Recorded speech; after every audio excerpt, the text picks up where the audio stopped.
Hello and welcome back. If you've ever watched the 90s sitcom Seinfeld, you will get the following reference. One of the main characters, Cosmo Kramer, once said, "Without rules, there's chaos." That's a true statement whether you're a fan of the show or not. For amateur radio operators, rules provide a sense of predictability and consistency each time we pick up a microphone and throw out our call sign. Rules also prevent our fun from being a problem to others. While the radio spectrum may seem like a big place, it really isn't. Some of the bands we use are shared with other services, like without rules, we could easily interfere with commercial and governmental services. Without rules and regulations, others' lives could be put at jeopardy. About 17% of the exam questions are about rules. That is, 6 questions out of 35 require some memorization, but I have faith in you. You can do it. Well, are you ready to learn? Well, let's get started. This video is Lesson 1, Part 2 of the Amateur Radio Technician License course, covering the 2022 to 2026 question pool. I am your instructor, Gary Stevens, and my call sign is Kilo Echo 2 Gulf Sierra. I hold an amateur extra license, and I've been teaching amateur radio for over 15 years. The Subelement T1 section covers the Commission's rules from the Federal Communications Commission, FCC. 6 exam questions will be randomly selected from Supplemental T1. The Commission's rules are divided into 6 groups with a total of 67 questions.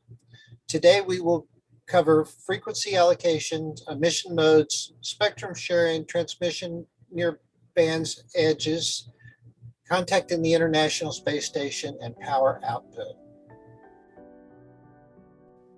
Shown on this slide is the U.S. amateur radio band chart. It is a roadmap for each band. Note that only those licensed classes with privileges on that band are listed. Pay special attention to the fact that the technician license have limited privileges below 30 megahertz. Shown here is a downloadable PDF that's available on the ARRL website. I think it's a great learning tool and reference for new licensees. Note that the grayed out areas, technician license holders have no privileges there. You can also clearly see that above 300 megahertz, technician licenses have full privileges. Tango 1 Bravo 02 deals with where a technician license holder can talk on the 10-meter band. You need to know that the 28.300 megahertz to 28.500 megahertz frequency range is available for phone operation by technician licensees. At this point, we should talk a little bit about the International Telecommunication Union, or ITU. It is a specialized agency of the United Nations responsible for many matters related to the information and communication technologies. It was established on May 17, 1865 as the International Telegraph Union, making it the oldest UN agency. It's important to note that we in the United States are in the ITU Region 2. Part 97.301 deals with the authorized amateur radio frequency band. Again, we are in Region 2. On this slide, note that it applies to the novice class or technician class. We can also see that 10 meters is in Region 2, indicates that 28.0 to 28.5 is being available by you, the technician license class operator, once licensed. Here we can clearly see more detail regarding the limitations of this class licensee on the high frequency bands. Notice that from 28.0 megahertz to 28.3 megahertz is restricted to Morse code, or CW, radio teletype, and data.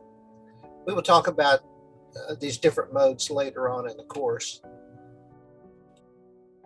On the exam, you might see this question and possible answers. Which of the following frequency ranges are available for phone operation by technician licensees? A, alpha, 28.050 megahertz to 28.150 megahertz. B, bravo, 28.100 megahertz to 28.300 megahertz. C, 28.300 megahertz to 28.500 megahertz, or D, 28.500 megahertz to 28.600 megahertz. Of course, because you know such questions are on the exam, you memorized the HF chart and knew that the correct answer is C, Charlie, 28.300 megahertz to 28.500 megahertz. Tango 1 Bravo 02 deals with the International Space Station. For the exam, you need to know that any amateur holding a technician class or higher license may contact the International Space Station, ISS, on the VHF bands. Have you ever considered what astronauts do in their spare time besides looking at the spectacular views? Sometimes they talk to amateur radio operators like you. Imagine being able to say to you that you have a friend that is out of this world and literally mean it. This slide shows the frequencies of amateur radios on board the ISS. You don't need to memorize them, but you can guess what band they are in, can't you? If you guess 2 meters, pat yourself on the back. If not, that's okay. You will get it right next time.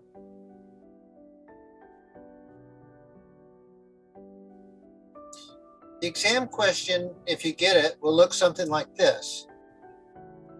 Which amateurs may contact the International Space Station, ISS, on VHF bands? A, any amateur holding a general class or higher license. B, any amateur holding a technician class or higher license. C, any amateur holding a general class or higher license who has applied for and received approval from NASA. D, any amateur holding a technician class license or higher who has applied for and received approval from NASA. Hopefully you got this one. The correct answer is any amateur holding a technician class or higher license. The third thing we need to learn today is the frequency 52.525 megahertz is in the 6 meter amateur band. We can clearly see in our chart that 6 meter band ranges from 50 to 54 megahertz. Morse code is not required to get your technician license. You can learn it later, but only if you want to. On the exam, the question should look like this. Which frequency is in the 6 meter amateur band? 49 megahertz, A. B, 52.525 megahertz. C, 28.50 megahertz. Or D, 222.15 megahertz. Of course, we know that the correct answer is B, bravo, 52.525 megahertz, because it falls between the 50 and 54 megahertz on our chart that we memorized. The fourth thing we should learn is the frequency of 146.52 megahertz is in the 2 meter amateur band. Which amateur band includes 146.52 megahertz? Again, we find ourselves looking at our chart. we can see that the 2 meter range is from 144 to 148 megahertz. Hopefully you remembered that the 6 meter range from the previous question. The question on your exam, if you get it, may look like this. Which amateur band includes 146.52 megahertz? A, 6 meters, B, 20 meters, C, 70 centimeters, or D, 2 meters? The correct answer as we know it is D, 2 meters. Good job. The fifth thing to learn today is amateurs may use the 219 to 220 megahertz segment of the 1.25 meter band for fixed digital message forwarding systems only. When we look at our chart, we see the frequencies in question are in orange. We also see that this segment is allocated for point-to-point digital links only. It also recommends that we look up FCC Part 97 303 subsection 1. A point-to-point digital link is essentially a wireless data network, much like Wi-Fi. If we read Part 97.305, we learned that in the 219 to 220 megahertz segment, the use is restricted to amateur stations participating as forwarding stations in fixed point-to-point digital message forwarding systems, including intercity packet backbone networks. It is not available for all purposes. So our test question looks something like this. How may amateurs use the 219 to 220 megahertz segment of the 1.25 meter band? A, spread spectrum only. B, fast scan television only. C, emergency traffic only.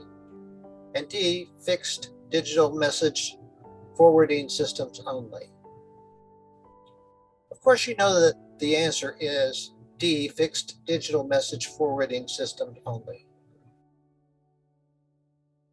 The sixth thing we need to know is in the HF bands, a technician class operator only has phone privileges on the 10 meter band. Did you know this already? Good for you. If not, we can look at our chart and find the answer. It's right there in glowing yellow. SSB, as you recall, is single sideband, and that, my friends, is a phone, aka voice mode. If your test favors you with this question, it will look something like this.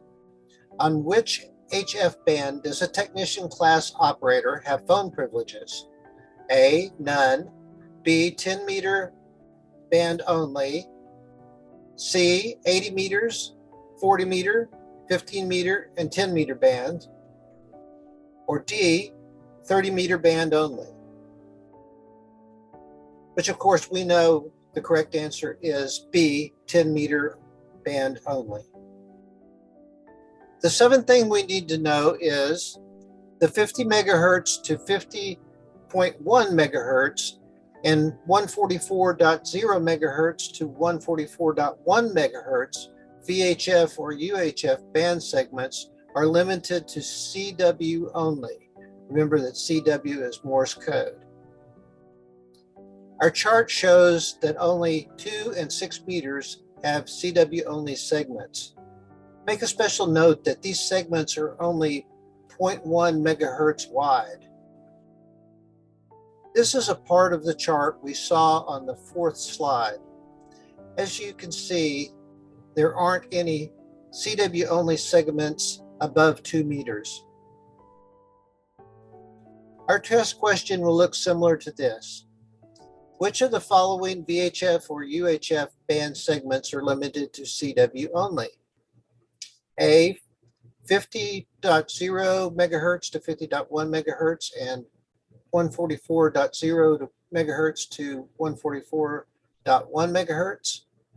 B, 219 megahertz to 220 megahertz and 420 megahertz to 420.1 megahertz. C, 902.0 megahertz to 902.1 megahertz. D, all these choices are correct. Let's reason this question through. Since we know the answer A is correct from the previous slide, that one's a keeper. We know from earlier that B must be false because it includes the point-to-point digital link on the segments of the 1 1/4 meter band. The frequency C is in the 70 or the 33 centimeter band where there is no CW only segments. That makes D incorrect as well. So our correct answer is A. The next thing you should know is U.S. amateurs are restricted in segments of bands where the amateur radio service is secondary and must avoid interfering with them. If we look at the 70 centimeter band, we see a big note that says not available north of line A near the Canadian border.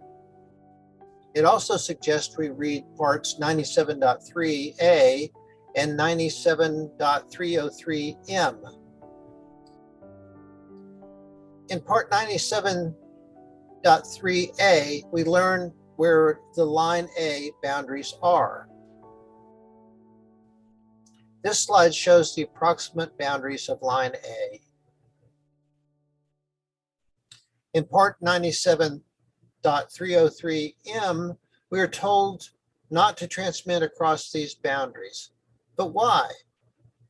In part, it's because you can interfere with mobile service in some areas, but also the Canadian military uses those frequencies, and we don't want to start an international incident, do we? So our questions will look similar to this one. How are U.S. amateurs restricted in segments of bands where the amateur radio service is secondary? A, U.S. amateurs may find non-amateur stations in those segments and must avoid interfering with them. B, U.S. amateurs must give foreign amateur stations priority in these segments. C, international communications are not permitted in these segments. D, digital transmissions are not permitted in these segments. We know from the previous slide that the answer is A, U.S. amateurs may find non-amateur stations in these segments and must avoid interfering with them. You also need to know that you should not set your transmit frequency to be exactly on the edge of the amateur band or subband because you need to allow for calibration errors in the transmitter frequency displayed. Also, modulation sidebands do not exceed beyond the band edge and allow for transmitter frequency drift. When we tune our radio to a specific frequency, we are tuning it to the center frequency or a carrier. The sideband is where the modulated information is added. For example, voice requires more width than the digital data in Morse code. This concept will be discussed in greater detail later. Just remember that if we tune to the edge of the band or subband, our modulated information will be out of band, violating the FCC rules, and we will get a flag on our play. Other problem areas are also calibration errors and transmitter drift. Transmitters can get hot and the crystals could drift off frequency. Our question may magically appear on our exam like this. Why should you not set your transmit frequency to be exactly on the edge of the amateur band or subband? A, to allow for calibration error in the transmitter frequency display. B, so that the modulation sidebands do not extend beyond the band edge. C, to allow for transmitter frequency drift. D, all these choices are correct. Of course, we know that the answer is D. All of these are correct. We also need to know that SSB phone can be used in at least some segments of the amateur bands above 50 megahertz. We know that we can't use single sideband phones on one segment of the 1.25 meter band, but we can use it on all of the bands above 50 megahertz, except for the ones that have exceptions. Our question reads, where may single sideband phone or SSB phone be used in amateur bands above 50 megahertz? A, only in subbands allocated to general class and higher licensees. B, only on repeaters. C, in at least some segments of all these bands. Or D, on any band if the power is limited to 25 watts. A is false. We know that we can use single sideband phones above 50 megahertz. B is false because we can use simplex modes. We will learn about that more later on. And D is false because we know we can use more than 25 watts. So the most correct answer is C, in at least some segment of all of these bands. Also be sure to know that 200 watts is the maximum peak envelope power for technician class operators in their HF band segments. The answer to this comes from our technician privilege chart that we keep referring to. We see that it shows the maximum is 200 watts PEP. PEP is the acronym for peak envelope power. We will learn more about that later.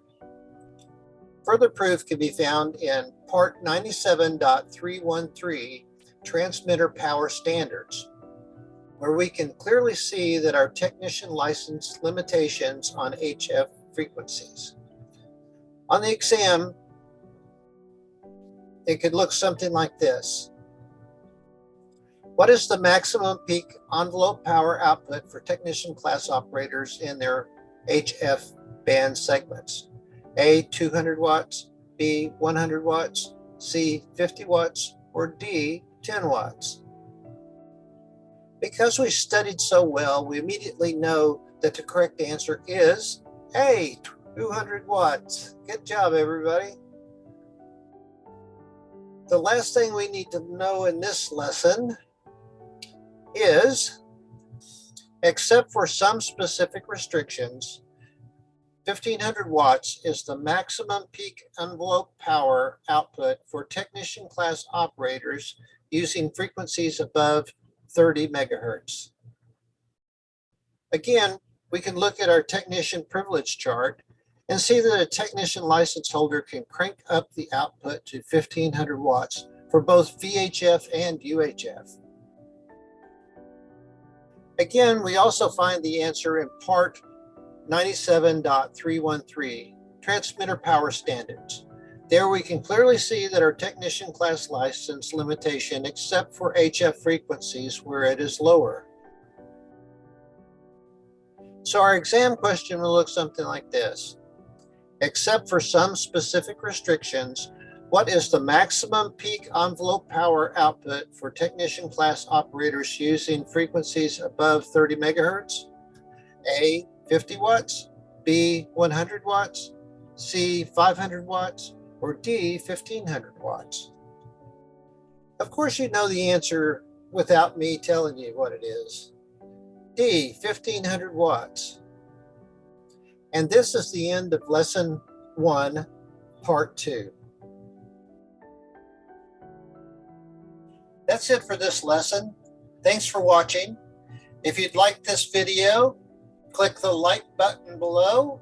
And if you haven't already, I invite you to subscribe to my channel. Also, clicking the bell will alert you to when new content is available. Learning the rules isn't much fun, but hang in there. I promise you it won't be long until we get into the more exciting topics. Until next time, my friends, remember to never stop learning.